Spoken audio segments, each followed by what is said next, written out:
What's up, y'all? Sparta here. For this video, I do want to talk about, how the Xiaomi 14 Ultra, and I guess by extension the 13 Ultra as well, has changed how I view photography. And I know that's a very pretentious thing to say. I said that in the last video, but, you know, there are a lot of fucking camera people that sit here and think that just because you're not using a real camera, that you can't really appreciate what goes into taking a photo. I've used real cameras, you know. Sure, is it nice to be able to have different lenses for different situations? Yeah, but that's also like what? Depending on the camera that you get and, the lenses that you decide to buy, that can run you up far more than what a phone than just getting a phone that just has those things. And that has a far more rich software suite for certain things as well. Now, would I say Xiaomi is the best when it comes to the software suite side of things? No. They're they're more the LG kind of approach to things, in my opinion, where they're a little bit more reserved with that, but it's still solid. Especially if you look like the 13 Ultra compared to the 14 Ultra with like the portrait mode or the fast shot mode, the street photography mode or whatever. You go from the 13 Ultra to 14 Ultra, there are things that were changed about, say, the fast shot mode that I just didn't understand the limitations at all as to why it was just limited to the main sensor on the 13 Ultra, whereas it's across all the sensors on here and things like that. But without further ado, first what I'm going to do is I'm going to talk about the apps that I typically use when it comes to like photo editing and things like that. So let me finish putting all these into folders. All these into this folder. I don't really use you, but I'll put you in there anyway, just as an honorable mention. So, photography. Now, don't mind my icon pack. I don't really use old roll either. It was just like a trial period, but it's just there just to be there. Got the regular gallery. Got Relens, Lightroom, Polar, and PhotoMate R3. Now, let me talk about the ones with subscriptions here. Lightroom obviously has a subscription, right? But I use it for free. And the only things I use Lightroom for is to, apply presets to it that I buy presets to like a photo just to see how it looks, right? That I bought recently. I've recently been doing that. So that's been pretty interesting to see. Polar was the photo editor I used a lot on other phones in particular. And it used to be you pay once, you have a lifetime subscription type thing. But eventually they went over to a subscription model. Now, due to the fact that I did buy it before that, obviously I still keep my lifetime subscription. But that's something that you should keep in mind. Old roll just gives you like simulations of like old film cameras and whatnot, or like more toy cameras as well, or old video cameras, things like that. So it's nice if you want to try that. I don't know what the lifetime sub is on there. I just did a trial period, but it's there. I would try it out if you want to. Relens is very interesting. What it does is, to me, it's a far better implementation of being able to, apply portrait filters and whatnot to your photos. So let me give you an example. When you do this through like the regular Xiaomi app, oh God, the one problem that I do have with it though, is that the one problem I have with it is that it'll just forget that I bought the lifetime subscription. So what I end up having to do is like do something that's a pro feature, hit continue, and it'll say you already bought it, and it'll boot me back to having it to where it was.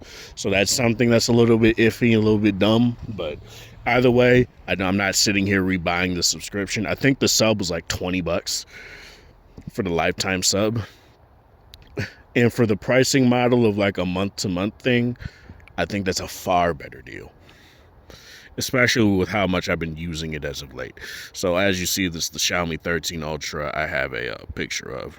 Then typically I use Extreme so I can get even more like depth into the photo.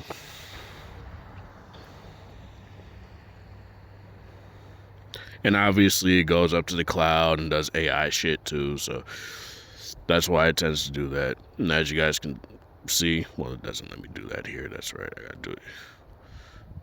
There's not really like, there's no horrendous like focus fall off clipping or anything like that. Say like weird foibles when it comes to stitching and shit like that. So that's really nice.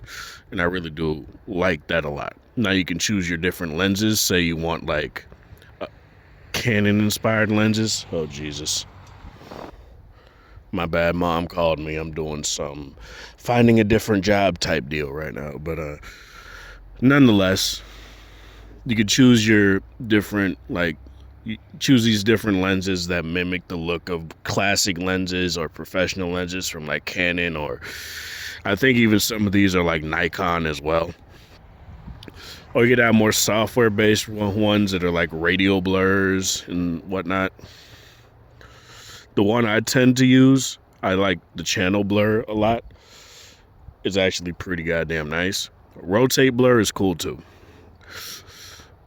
But normally what I do like the stock look a lot, so I typically just keep it at that. And what I do is I use the filters, and the filters that I basically have been leaning on is Hasselblad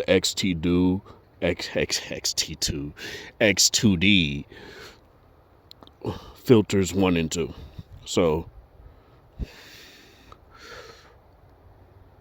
they darken or lighten the photo, and you can like slide it to make it look more like that, to even be deeper, or you can slide it back to not make it do that at all. And obviously you'll have way more. Those are just the ones that I use. One day I'll go through all these and try to see which ones I like. Other ones I like too, but you have a Canon one, obviously, and you have a Fuji one, so those are nice too. But I really like the Hasselblad X2D filters. They really look nice. And what I do here, say I like it.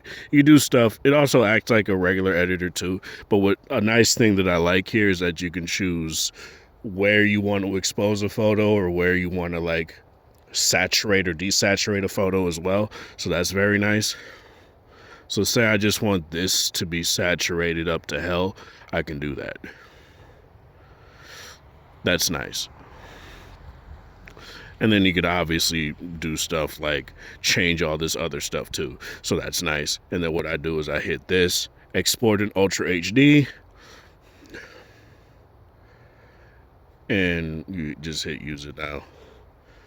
And it'll upload the photo to the cloud, and it'll like sharpen the photos, smoothen certain areas out, things like that. And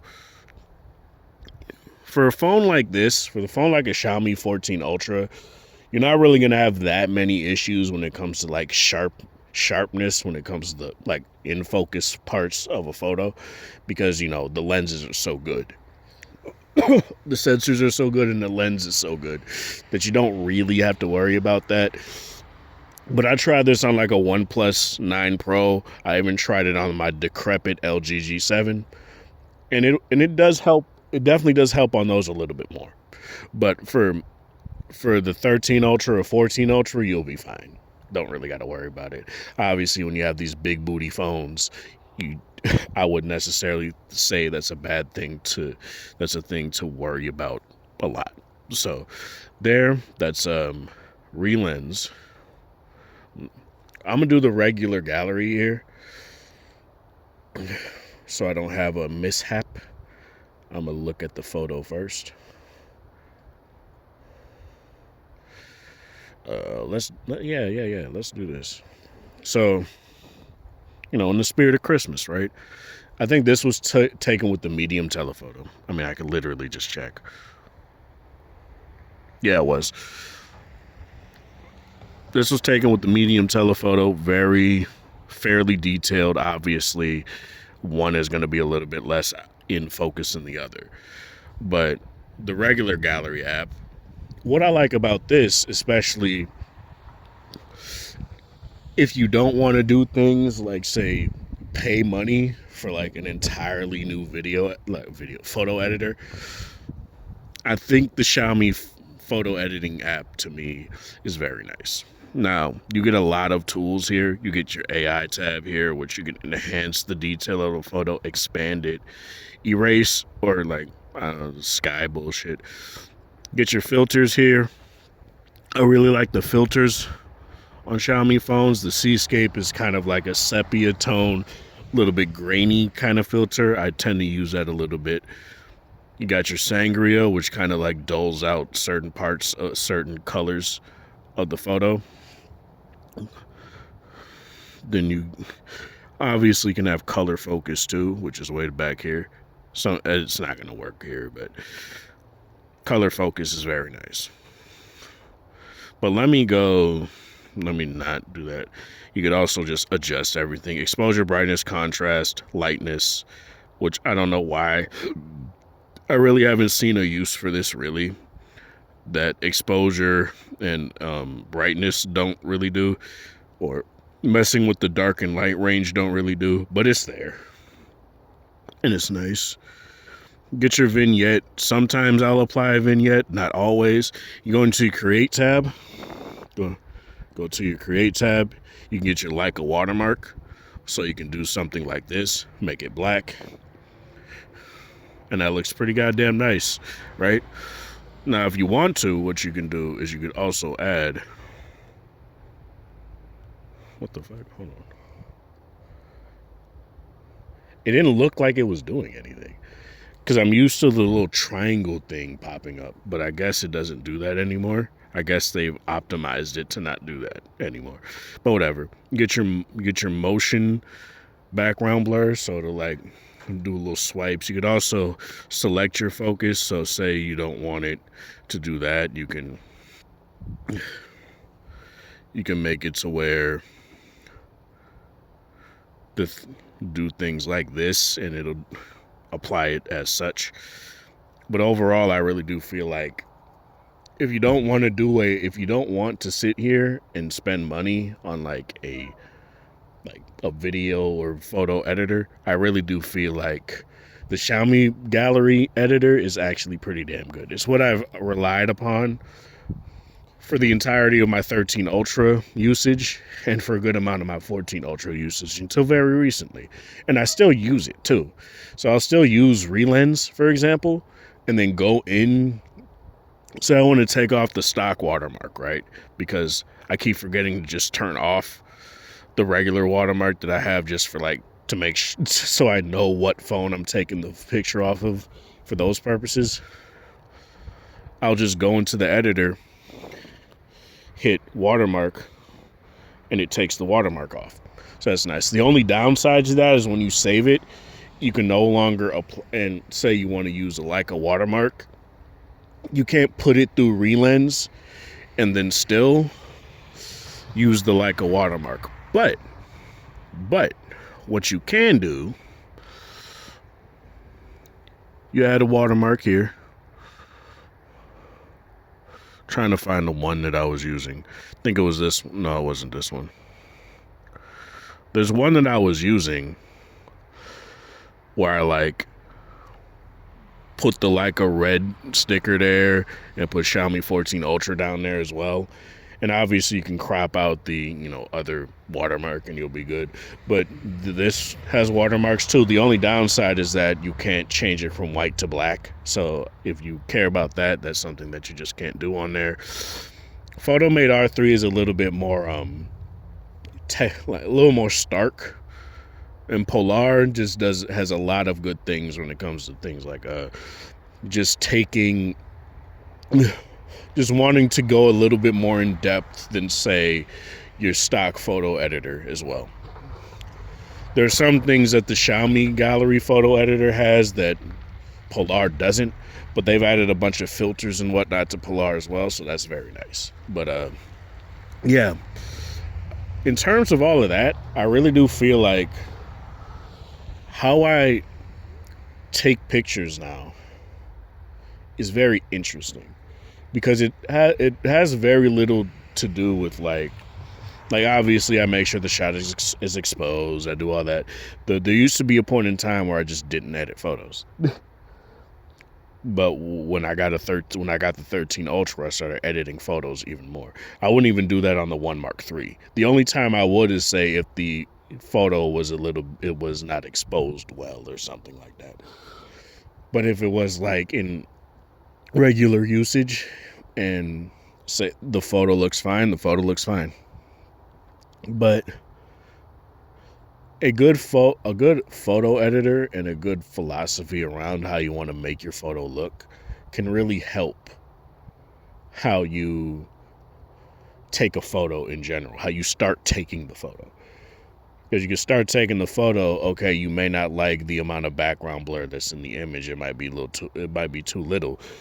You can use something like Relens or even the Xiaomi one, even like the Xiaomi regular background blur does a decent job at depth mapping too, and measuring the distance between each part of the frame.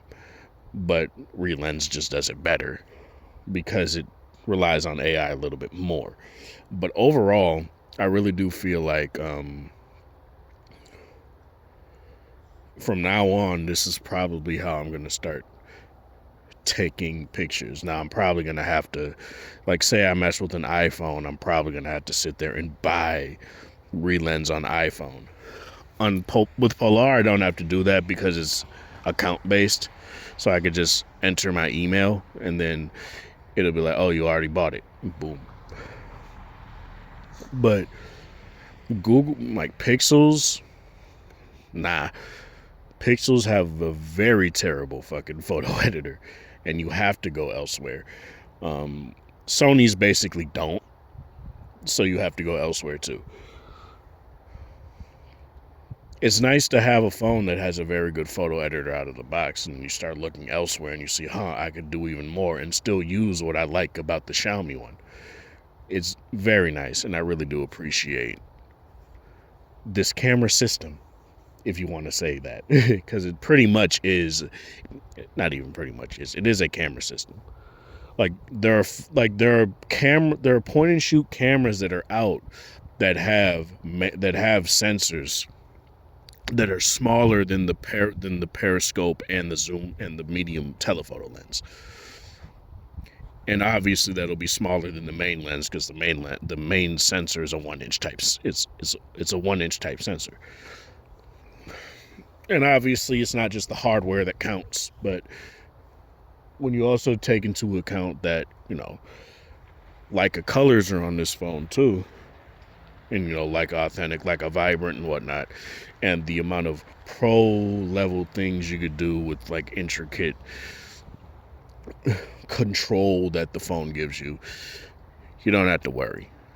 I really do feel like when you get one of these kind of phones, whether it be Xiaomi, Oppo, Vivo, even OnePlus to an extent, since OnePlus is essentially just OnePlus is essentially Oppo anyway.